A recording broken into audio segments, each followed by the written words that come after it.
الله الرحمن الرحيم ألف لام را تلك آيات الكتاب الحكيم أكان للناس عجبا أن أوحينا إلى رجل منهم أن أنذر الناس وبشر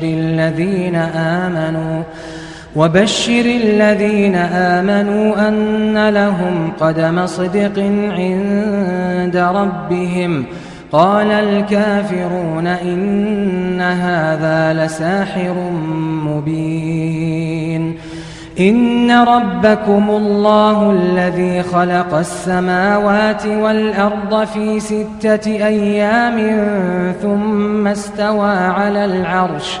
يدبر الأمر ما من شفيع إلا من بعد